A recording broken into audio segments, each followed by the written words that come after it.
Good morning, cruisers! Time to head to the pool deck for the 311 show. And don't forget, now more than ever, to washy washy!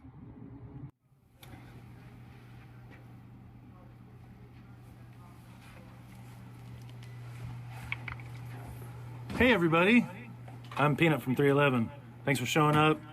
This is going to be our performance for Transistor and miscellaneous nonsense before and after. On the first ever 311 day from the Hive. Oh yeah, and it's 311 Day. Happy 311 Day. Thanks for supporting us for all these years. It's fucking crazy. Yeah. Thanks. Really appreciate it. It's time for it's the cruise celebration. Look at that. So festive. Wow. Really did a number here. Peanut, what do you think about this decoration? I think the parrots are going to stay. I think the parrots are total. They sound pretty good. Yeah, it's good for the sound. Yeah. Ron Saint Germain would be very upset with us for putting all this garbage in the room, but that's okay. He's not here right now. He can mock us from afar, and we can talk about it later. And it's Brian Manley's 901st 311 show. Wow, 901. Got starfish. Oh, we got goldfish. Yeah. Actual? Well, according to Brian. How's it look out here? Oh, look at this. Oh, hey! Hold on. Hold on. Didn't accept the terms. Happy 311 Day. Happy 311 Day! Happy 311 Day. Woo! First one from the Hive about to get hit by the door. Hey!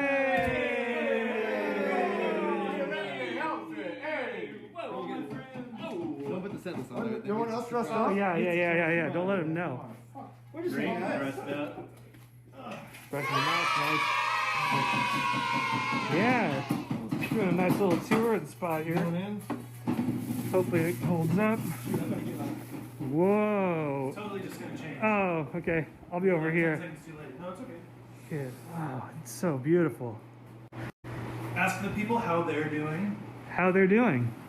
Thanks. Classic. You're a bad man with Joe. You make those still? The flops. You got flops. These might be a little bit. Like after his passing, maybe they. Oh, we got a whole pile of beach balls right here. We really went all out on this stream because it's 311 Day. There's a shark. I think there's a, oh yeah, there's a seal over by my desk. Look at that. Look at that. You show him your seal? Yeah, I just did.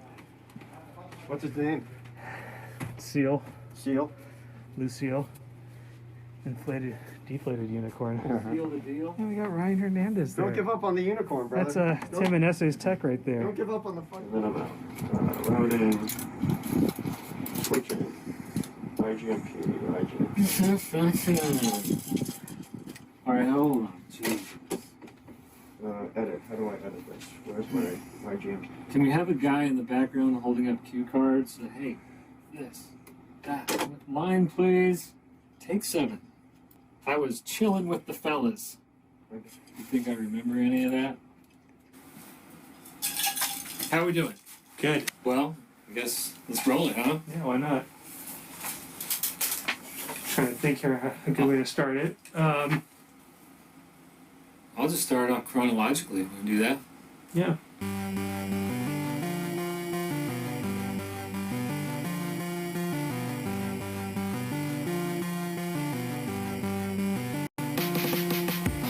I think it was 1990, maybe. I was working on a Yes album with Eddie, and I remember he came in one day with a cassette.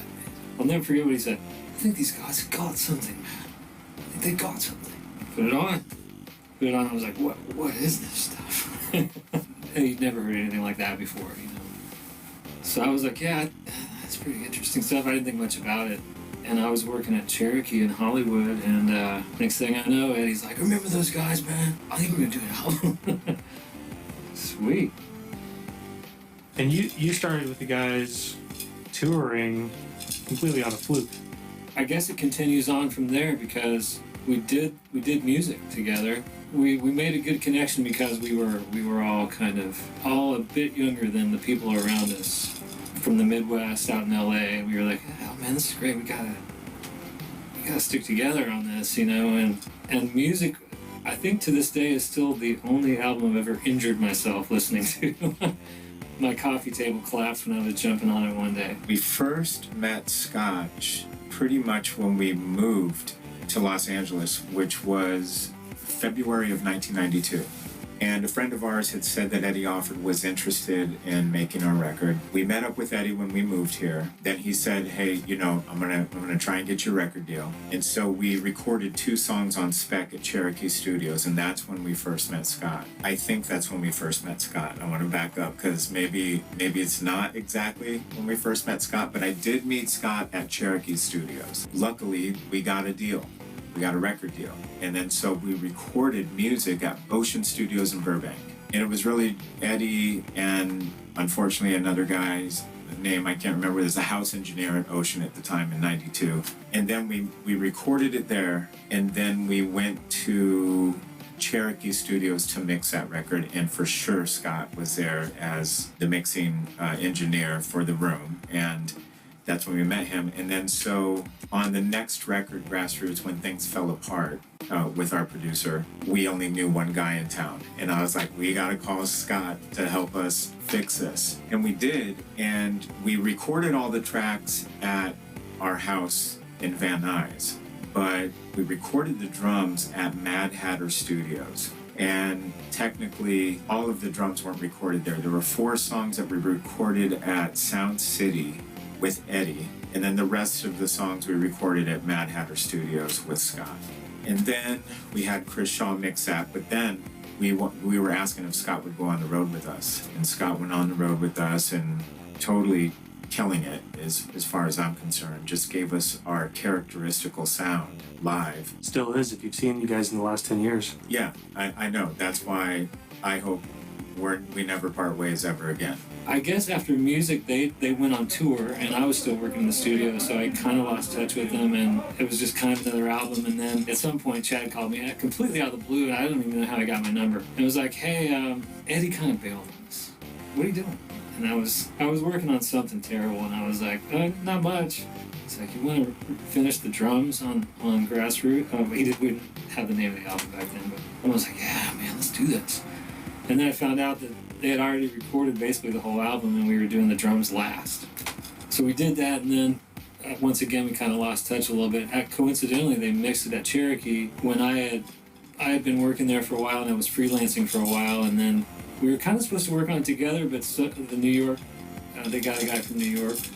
You can look at the credits and figure out who that guy is. And at the time I was working with, I don't want to drop names or anything, but I was working with Barbra Streisand at a studio in Universal City, and it wasn't what I thought it was going to be. And when I got a call out of the blue once again, it's like, hey man, you want to go on tour? I was like,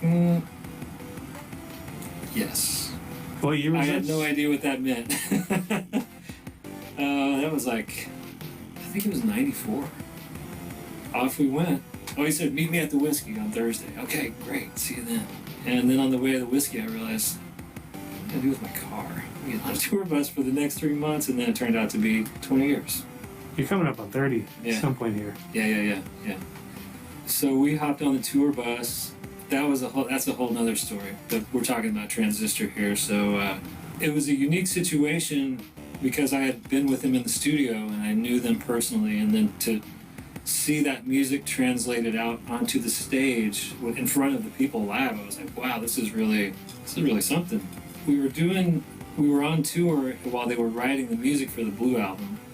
And so every now and then, occasionally, they would say, hey, let's see how this one's going to go over on the people. And they would sneak out a Blue album track to see what the audience reaction was. And it was always really good.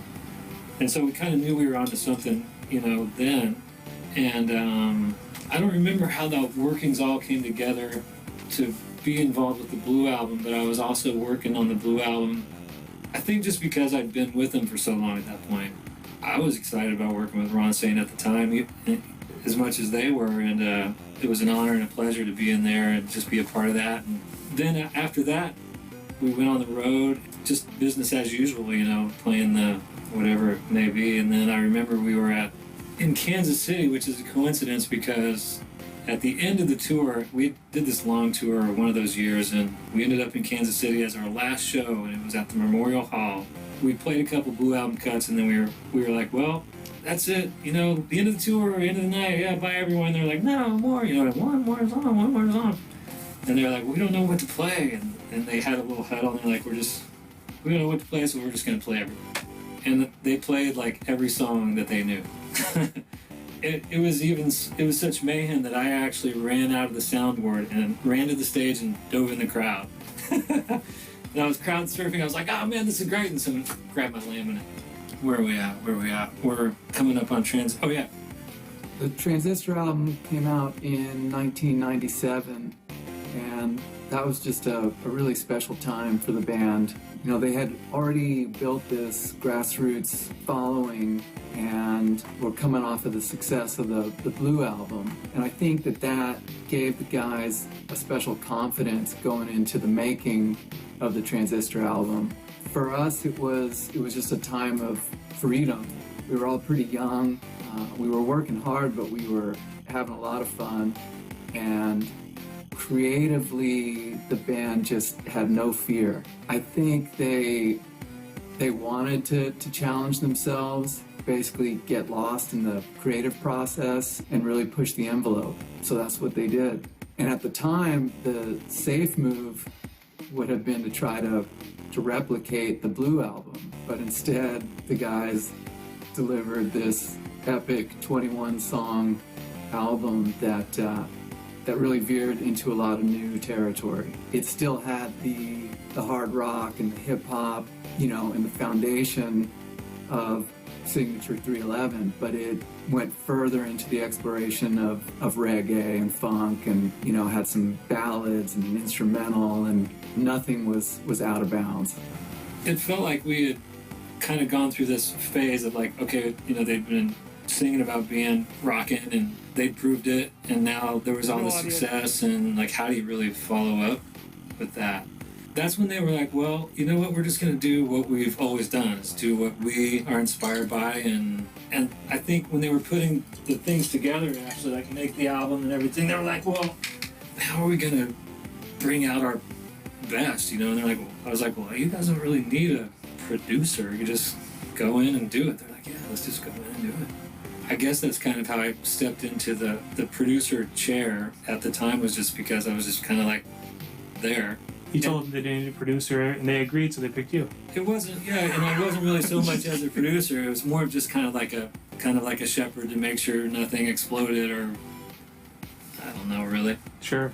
We just had something going, you know. We just wanted to keep it going. What was it like working with Scotch in the studio? It was great. It was fantastic. I think that's why we wanted him to work with us, is we had done so many shows together at this point, and he had worked on all the albums. We really felt like it was time for him to step into the production control position. It was just easy. I think he got fantastic performances out of us. I think the production speaks for itself. It's a little dark, it's dubby, it's thoughtful. Well, we had just been working with Scotch for so long on the road. Well, what seemed like a long time. He'd always been there with us. We wanted to give him a chance. We knew that he knew our band better than anyone else, and wanted this to be going off in a new direction. We were ready to try a new lineup behind the boards. You know, looking back on it, I think he just, it was nothing against Ron St. Germain, but we just had been working with Scott on every record.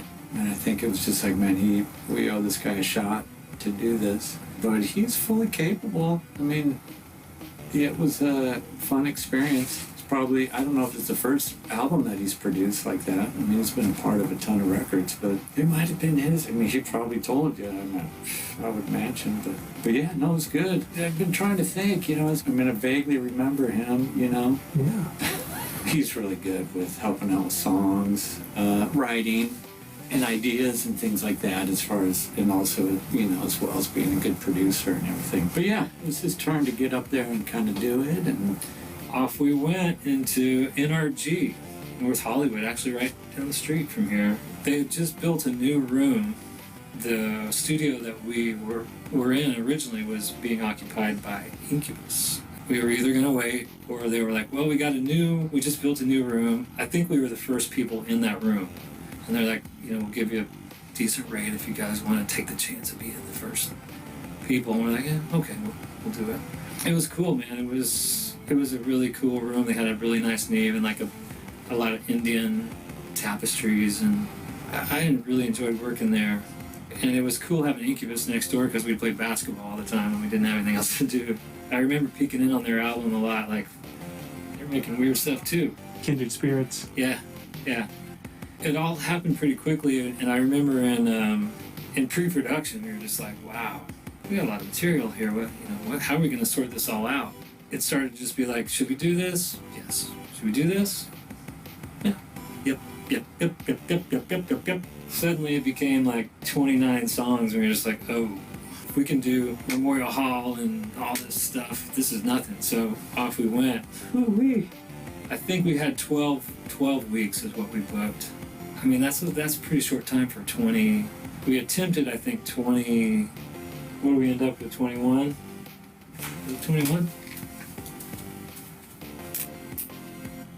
Yeah, we had a lot of material, so it was go time. It was just great, man, because we were young and focused and inspired and had some success behind us. They did, and it was full speed ahead. Kind of, everything was a yes. It was like, let's just do it, see what happens. I'd say one thing that's rarely mentioned is Transistor is our Laurel Canyon record. We can say we have a Laurel Canyon record, and that record is Transistor. We were all living in the hills at that point, individually with our own pads for the first time ever. I think Nick had just bought a place, Peanut had bought a spot, but Chad and I were writing in Laurel Canyon, and Tim was over in Nichols Canyon, which is just right over the ridge, right? We're all in Laurel Canyon. Laurel Canyon has this amazing history of American folk spirit. The Doors, Joni Mitchell, Crosby, Stills and Nash. And my neighbor was a member of Three Dog Night. The dude across the street was friends with Jack Nicholson. Another dude was this like eccentric rich dude. They were all eccentric. Everyone in that canyon was a little, off center in a good way. That guy he was like a Lothario type, and he had the supermodel girlfriend. He'd stroll the street singing these Italian arias. So this is like just the spirit of that area. So it was still like, it still felt that there was that magic there, right? There was that sort of a Renaissance feel of new beginnings and energy, right? We are all there individually in our own places, like I said, and coming off the biggest thing we'd ever done, the Blue Album, man, we sold millions of records. No one does that, right? 1% of bands that are ever bands get that far. There was this pressure. I think we were all feeling it, but yet we were all in these amazing creative spaces. And my spot, I had this dope bungalow. It was just so intimate and warm, and I had this den. I had a den. Scott Ralston produced the album, and I really think that was the perfect match. The band was super comfortable with Scott. He had worked on all three of their previous albums. He engineered music and grassroots, and he did engineering and mixing on the Blue Album. But he was, ready to kind of take that next step and become a full-fledged producer. So when the band gave him that shot, he really put his heart and soul into it and just did an incredible job. He's really a big part of the signature 311 sound. Yeah, because Blue Album was it was just like a power rock record, linear, right in your face, top to bottom, kind of just one blast. And then Transistor was just like a wild ride through styles and lyrics and panning and phasing and all that good stuff, I don't have my readers. And did you end up mixing Transistor? Yeah. Yep. We mixed it, I mixed it, but I specifically remember having at least two other people with fingers on faders making stuff happen at the right time. It was an undertaking, man. I can't remember if we had automation back then. I mean, we did, but I can't remember if that console had automation. It seemed like we were just, believe it or not, everybody was doing. I remember that, like, okay, when we get this, you do this at this part, you do this. And I remember somebody reaching over at the right time, and I don't know how we got it done, really, but we did. And it turned out to be this. And I remember they were like, oh, what's... Adam was like, so, yeah, what's the single gonna be?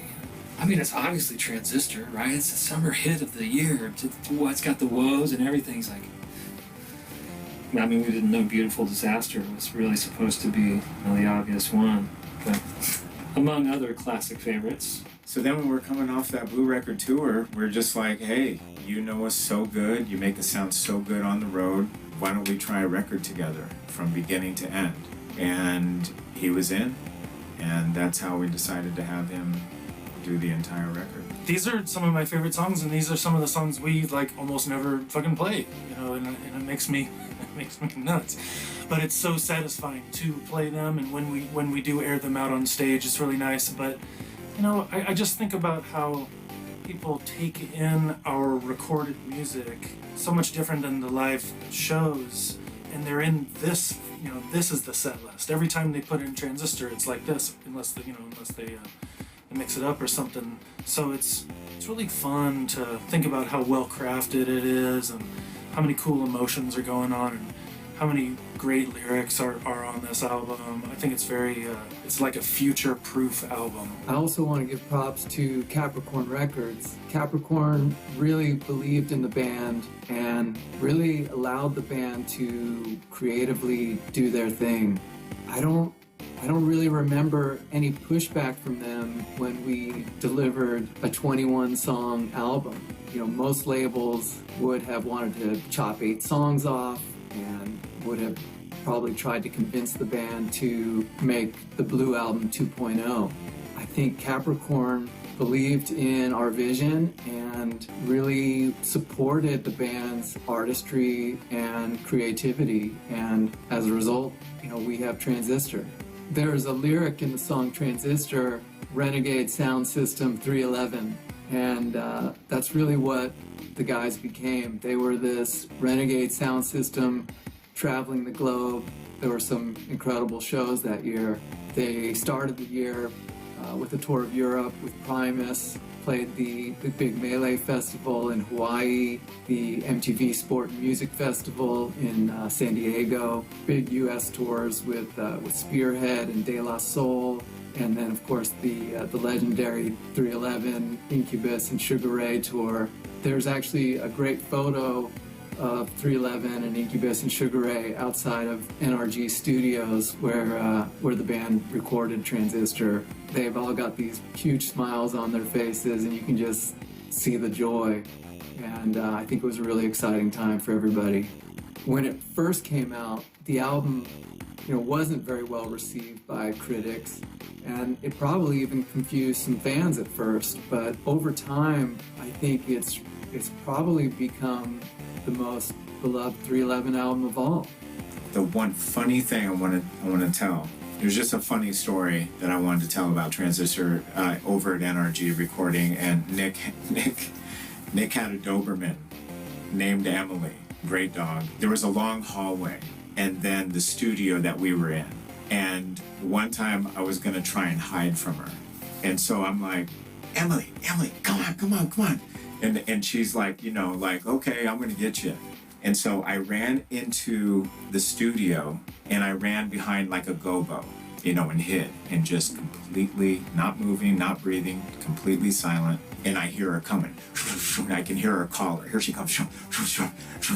And then she gets really close to the studio, and then I hear nothing. I fooled her. She doesn't know where I'm at. I'm just gonna stay right here. And she doesn't know where I'm at. Totally got her. And I went right around the gobo, and she was right there.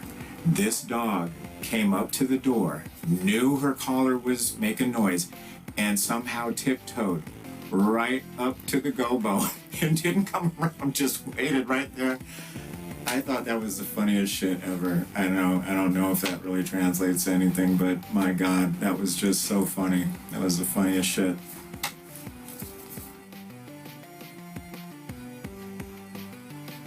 But I mean, song by song, we got a list here. Wow, how do you really pack all that stuff into one conversation without hogging up the whole stream? Oh, see, yeah, this immediately reminds me, like, okay, so this was back in the 90s, man. I mean, this was the late 90s, mid to late 90s, and I mean, 2,000 years was coming up. It was a big deal. You think about some of these lyrics, you know, it's like, I don't even think they had the term Y2K yet back then. This could define the millennium or the century or whatever. This could be a defining rock album in history. And so that's how we were looking at it the whole time we were doing it. Like, okay, this is epic. Let's make this epic. Everything about it has to be epic. I couldn't tell you last time I looked at this. Yeah, what an interesting record. It's interesting to play it too. You know, there's just so many styles and stuff on this record. It's when we came to rehearsals, I'm like, oh yeah, I'm gonna play it through. You know, I guess I've done this before. You know, so here we go. And I was just amazed. I was like, wow, this is a weird fucking record. The Transistor intro was just something we just imagine what would be awesome to start a show out with. Like the heaviness, the dramaticness of being slow and having those stops and having the lights cut, and then just a big soaring solo. It's just custom made to be played live, even though the album in general wasn't really focused on that, but that intro was just for the stage. The spirit of Transistor, like, you're a transistor, you know, like, you're a part of this, and all of us are connected, and we transmit these vibrations to each other and from each other, and I also think Transistor, kind of like the name, comes from them, a point in their career where they were kind of transitioning into who they would be the rest of their days. You know, they couldn't be easily defined. They had just broken out, and they realized, and kind of everyone realized, hey, these guys are here to stay. They weren't just a passing whatever. And this was transitioning into what would become their future. And oh, whoa, Prisoner, my pretty Prisoner. Prisoner, I just don't remember anything about it. When I think of Prisoner, I think of.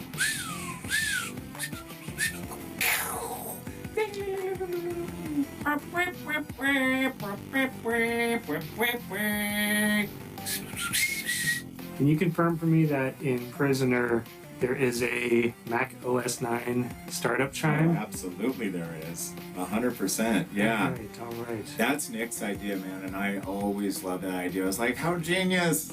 Because everyone knows that sound. But it's buried in there. It's not super obvious. Yeah, that's probably true, because I know it's in there. So, I only heard it from one of the instrumental tracks that I was kind of poking through. Oh yeah, absolutely. So yeah, the startup sound from the computers is in Prisoner, and I just thought that was so cool because you know, back then I was thinking everyone's gonna know what that is, and that's so cool, and it would be hard to get sued on that. So.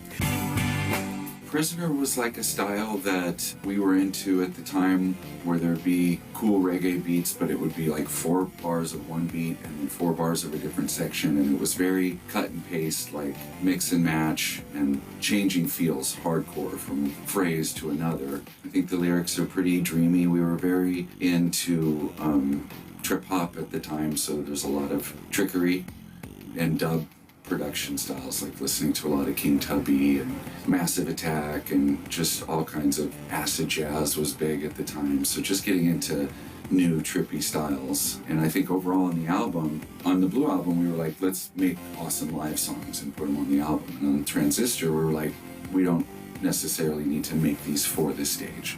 They could just be for the album, and then we'll worry about being able to play them live later. But there was just more experimentation overall. You have a cameo on that track, right? Yeah, well, we had done a lot of takes on that one.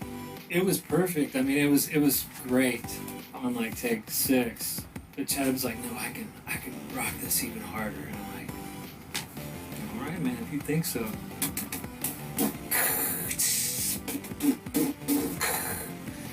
And I was even like, wow, he really did. Really out-rocked me. But at the end, I was like, wow, there's just no denying that was the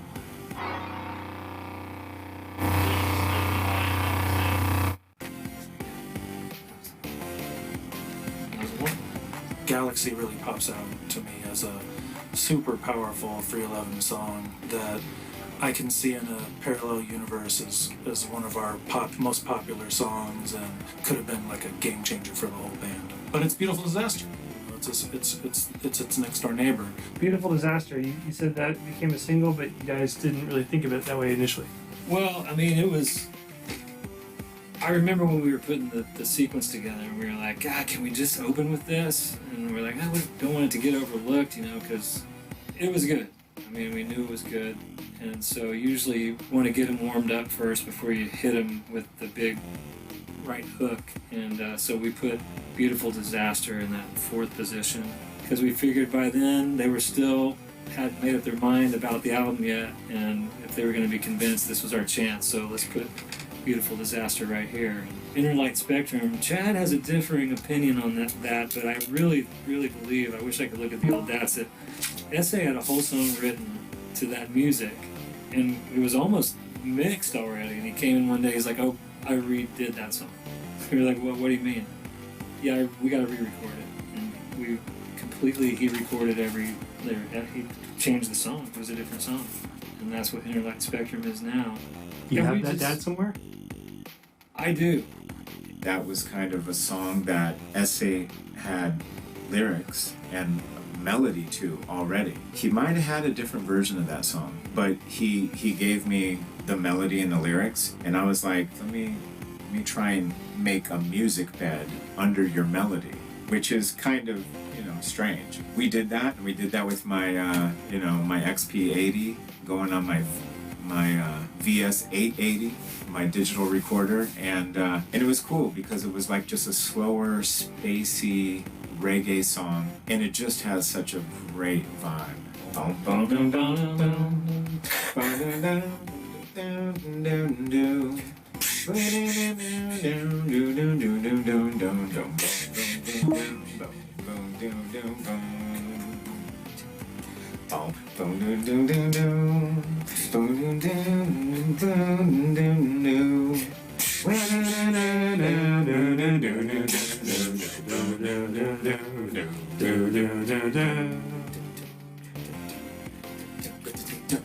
Yeah, so anyway. I remember recalling a George Harrison song, The Inner Light, and it was in my head. This George Harrison song comes to mind, the title itself, The Inner Light, was so beautiful to me.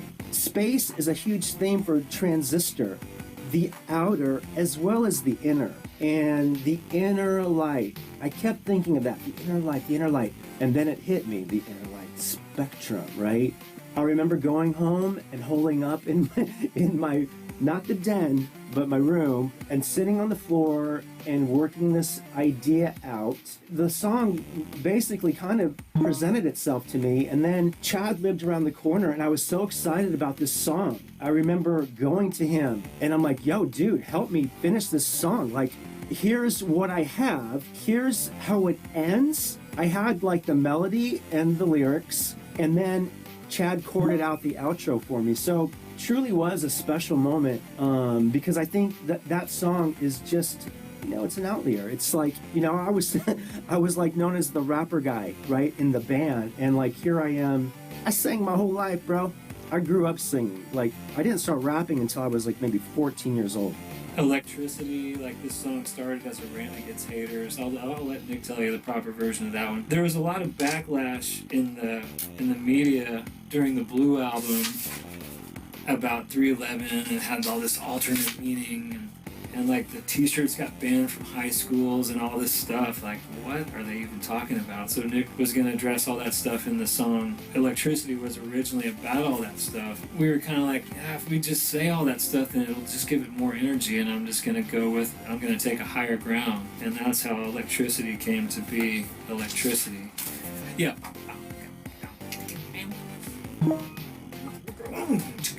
That was our chance just to cut loose and let Peanut get a little crazy.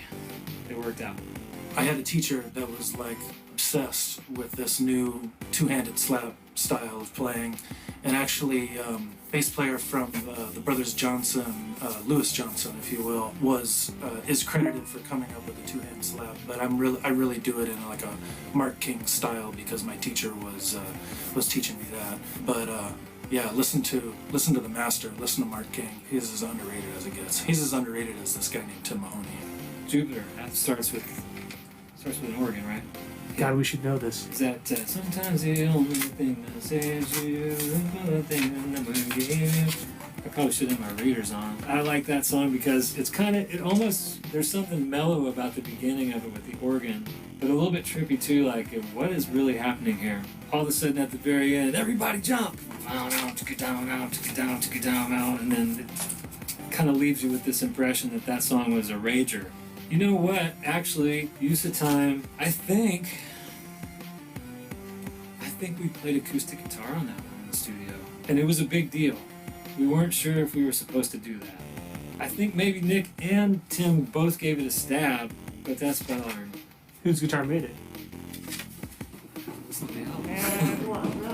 Somewhere around there, I realized that it's great if you can write a song based on beats, but if you can just write a song that acoustic guitar and vocal will carry it, then that's more timeless. So it's more of kind of a folk approach to just do strumming chords, and then I think it's kind of like a lonely and wistful, there's like a loneliness to it about like, what am I using my time for right now? And just coping with the mental ups and downs that everybody goes through. And I also think we were listening to a good amount of Jane's Addiction, so having cool acoustic guitars and then heavy long notes where you hold a chord for 2 bars and that's all that's going on, so it just creates a ton of space, and then there's like these sweeping stuff that kind of fills it up, and Tim did a great solo, 2 solos on it. It's got to be the first time we tracked acoustic guitars. I know we've done it since then, but we don't do it that much. I mean, we love acoustic guitars. It has been always a tricky one live because it's a strum, and the strum, it's not the same on electric guitar, so it's a little bit more tricky, so it doesn't come off as good. But yeah, over time, that one's been a really good one, and got to get one of those little stands like Pat Metheny would use, or Slash, or I forget. One of those walk-up stands? Yeah. That would probably be the proper way to do it. I don't know. I've never done that before. That would be pretty dope. Continuous Life. Man, that one's so cool. One of my favorite riffs of all time is at the end of Continuous Life. Bow, wang, gang, bang, bang, dang, go. Wang, gang, bang, bang, bang, bang. Wang, gang, bang, bang, bang. Wing, gang, boom, boom. Bing, ding, ding, ding. Ding, ding, ding. A bang, gang, gang. Tick, a bang, gang, bing, bing, gang, gang. So, I love riffs. I love rock riffs. And I continue to do that. But that's one of my favorite ones. Kudos. Yeah. So I remember the sessions were winding down. It was one of the last days, and I remember there were still a handful of songs, instrumentals basically, that hadn't been written to. One of them ended up being The Continuous Life, and I remember that was like the last day. Oh shit, like either these ideas they get implemented or they don't. So I had this chorus idea of it's not ambiguous, be continuous, right? I think I had been playing with that instrumental. I don't remember if it was like, I know we had the DAT tapes were happening, right? We had these DAT players that we got from Ron Saint from the Blue album that we continued on using in the Transistor sessions. I was using that as like this portable player that contained all the ideas at that point for a Transistor. I must have been playing that in my den. I know I was in my den. I know it all took place there. And I got my ideas cemented, and I went to the studio. I remember that day. Oh yeah, I got this, dude. You're gonna love this, right? I remember kind of feeling emboldened in that moment for a Continuous Live on that, like one of the final days for that song. It's underrated. We need to do that 2 or more often. It just starts out real spooky, and then Essay comes in. It's easy. It seems easy, but it's memorable. It's gonna be fun doing this on the stream. No control. Yeah, you're a single mom with a son named Tom. I remember thinking, well, I don't know about that. Actually, that's kind of like what made this a well-rounded album. It's like, okay, we're not just always singing about rocking out, and he was connecting with like your everyday people and realistic stuff. That song was a little kind of self-reflective in a way too, because he was singing about being a rock star and am I deserving of all the attention that I'm getting, and it was kind of a cool moment for Nick to kind of just, instead of just be like full steam ahead, just kind of, what is all this about? Put that on a record for the world to hear.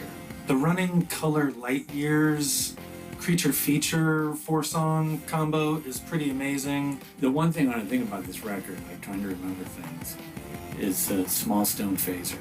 The Small Stone Phaser is all over this record. It's looking down, it's on a lot of these songs, but Electro-Harmonix, Small Stone Phaser, and Electro-Harmonix Memory Man are all over the record, but that's kind of what the sound is on the guitar coming through there. And I can't remember necessarily what the inspiration was there or anything like that.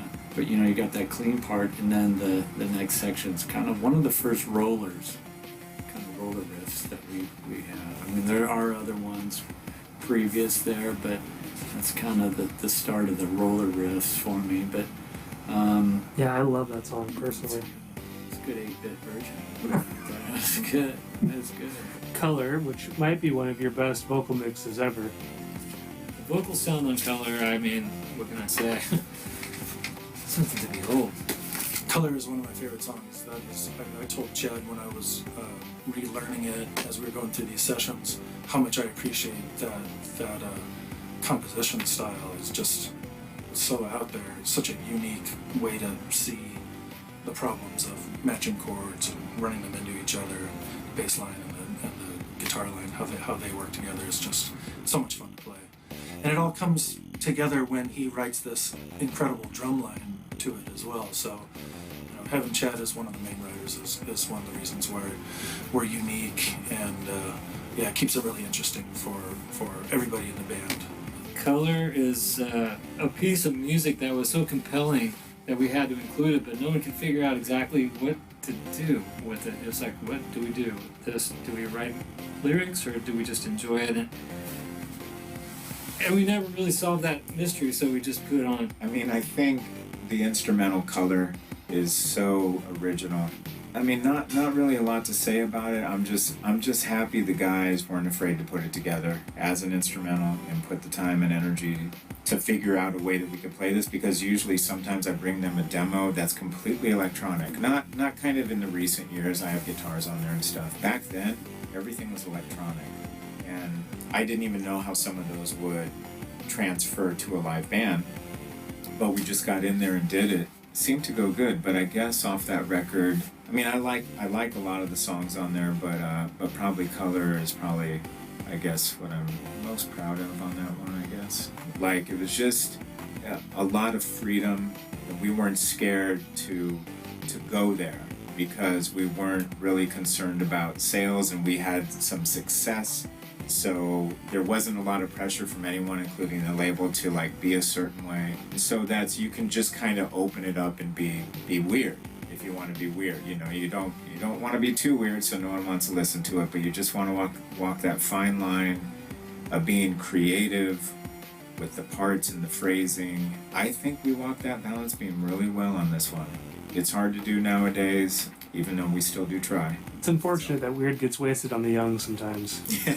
That's a good point. That's a good point. It reminds me of spacewalking. It's just like if you got blasted into space and you were looking back at Earth, like, I wonder if I'll ever get back home. That would be in your astronaut headphones. Dum, dum, boom, boom, boom, boom, boom. That might be a new perspective. Light years. That was like the first times that we really dove into what, maybe I'm recalling this incorrectly, but it seemed like samples and like sampled drums, like a loop, and a lot of kind of just keyboardish stuff that coming from the Blue album was like, whoa. Are people going to be alright with this? Because, like I had mentioned previously, the Blue album was just kind of a smack in the face rock album, and I think a lot of people were expecting that as the follow-up, and then here comes Light Years, and it's kind of like this dub song that's kind of spacey, and the lyrics are a little bit sporadic, and it's a great piece of music. I'm glad it's part of the album. Whenever we play festivals and I see somebody had a bit too much, maybe passed out under a tree somewhere, 1,000 light beers running through my head. 1,000 light beers running through my veins. Creature feature. I'm going to start this one out because, man, this album came out, I think I just turned 12. It was my first CD player. my family had just moved from Nebraska to Nevada, so it was kind of like that one familiar thing I had with News' album during this transition of Midwest to an actual city, and that was just the weirdest fucking song I had ever heard in my life. I use a fretless on Creature Feature. I was playing my fretless on Light Years in these rehearsals just to try and see what it sounds like, but I think I'm going to use my U bass. Don't tell anybody. I know where you're coming from. I'd probably say it's the weirdest, in its own way, the weirdest song on the album.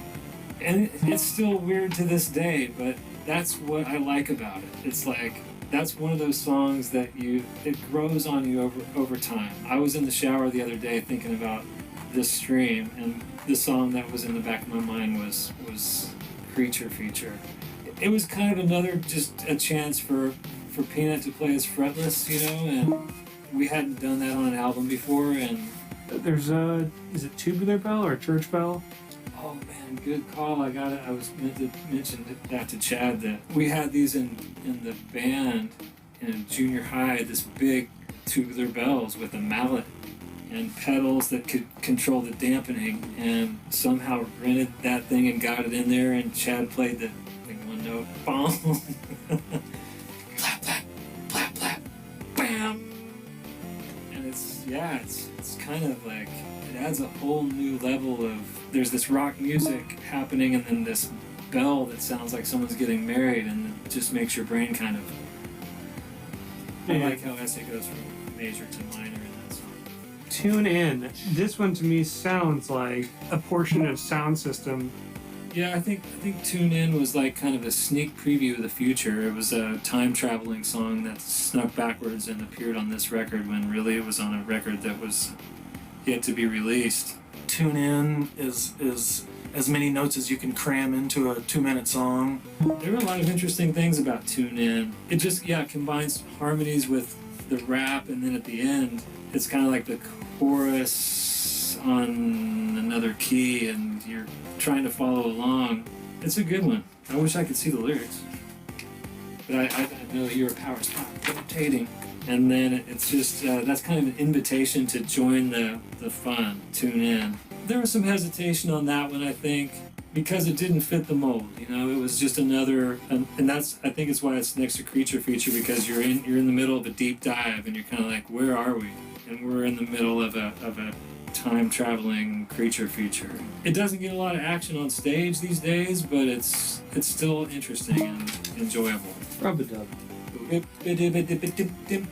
was another kind of a dive into the dub reggae aspect of their abilities, and we had fun doing that on this record because it was just another facet of their capabilities musically. I distinctly remember the vocal take on that one, because when we first started this record, we were like, I remember when we walked in the studio and we looked around, and it was kind of a typical setup. There was an isolation booth over there, and there was a giant room, and we were like, okay, let's get set up. All right, let's put the drums in that little room over there. And it was so contrary to what you're supposed to do. I just remember it was kind of funny because with the drums in the isolation booth, it left the remainder of the studio just kind of wide open, and so we had Nick in this little square of gobos. This rolling baffle, just kind of like a sound diffuser. I remember Nick was like, okay, let's work on Rub-a-Dub. He went in the studio, and I don't know why I remember it, because it just seemed, I looked out there and there was Nick in this giant room with a microphone.